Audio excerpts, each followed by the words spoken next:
嘿，各位朋友，大家好，我是 Leon，欢迎再次来到我的影片。在这一个影片里面呢，我们要制作的就是这个 Song of Broken Time 这个道具呢，几乎都是用 EVA 来制作的。然后重量的话，其实也还好吧，算是蛮轻的。所以如果你也想制作的话，我把 3D 模型还有图纸都放在下面的链接里面了。至于制作过程的话，你知道该怎么做，就让我们继续看下去。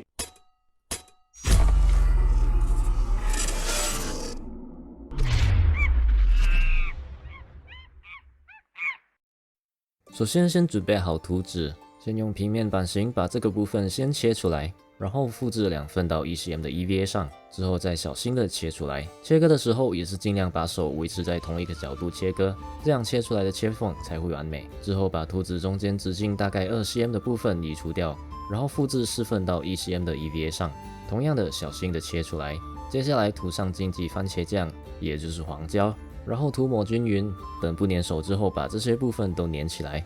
之后把这个部分切出来，接着在这边上面也是切出来，但是不要丢掉，因为接下来还会用到。之后画上记号，涂上黄胶，然后把这个部分粘上去。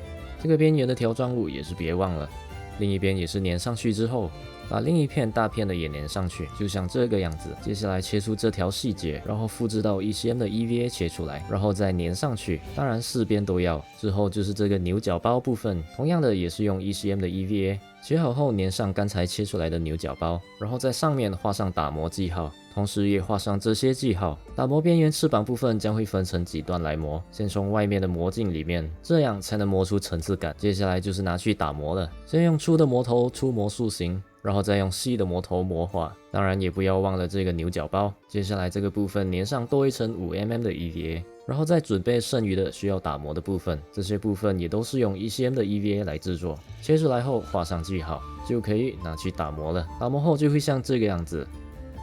接下来准备这些图纸，底部和中间的用 2mm 的 EVA， 然后再用345mm 的 EVA 粘出层次感，而类似宝石的部分则用 5mm 的 EVA， 然后再打磨边缘粘上就行了。之后就是把刚才的部分用黄胶都粘上去，当然也不要忘了剩下的牛角包也是要粘上去。接下来用 5mm 的 EVA 切出这些部分，然后再粘上去。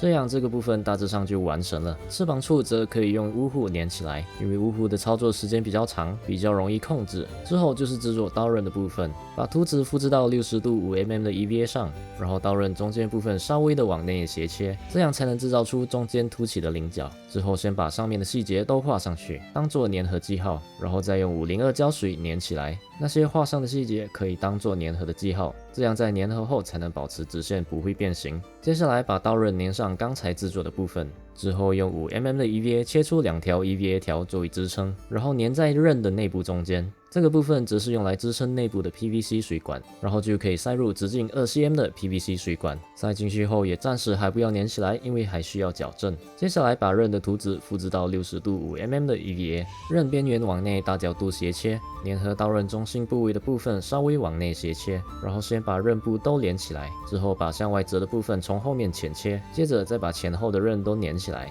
至于刀尖的部分也是外部往内大角度斜切，内部稍微往内斜切，然后先照着这个样子粘起来。之后在刀尖的部分开个 V 槽，先把前端先粘起来，然后准备一个竹签，把头部磨尖，然后塞进这个刀尖，再用胶水固定。之后在尾端粘上2条 5mm 的 EVA， 然后就可以塞进 PVC 水管里，再用胶水固定。之后就可以开始把刃粘上去了。粘完之后，整个刀的主体就好了。接下来就是继续制作剩余的细节，同样的先准备图纸，然后复制到 3mm 的 EVA 上，再切出来，接着在刀上画上记号，确保尺寸正确。之后宝石部分的图纸先做连接记号，再复制到70度 4mm 的 EVA 上，边缘都要往内斜切，粘起来后再用 2mm 的 EVA 来制作边缘。做好后就像这样。把宝石粘上去后，接着再用黄胶粘上去，然后再粘上边缘的细节，最后再把剩余的细节都画上去，这样刀身的部分都算是完成了。在这之后就可以开始制作手柄了。先把图纸复制到70度 3mm 的 EVA 上，然后也先把手柄上的细节先画上去，之后再切出来，先把手柄部分连起来，然后再卷起来对粘。之后就可以塞入 PVC 水管。接下来就是尾端的部分，先复制到70度 4mm 的 EVA 上，然后切出来，然后再围成一个圈，再粘起来。而中间的部分则用3mm 的 EVA 来制作。先把两片连起来，然后再卷起来对粘。接着塞入竹签，把尾端用胶水固定后，再粘上2条5mm 的 EVA 条，之后再粘上手柄，用3mm 的半圆 EVA 条粘上这个部分边缘，然后再画上最后的记号。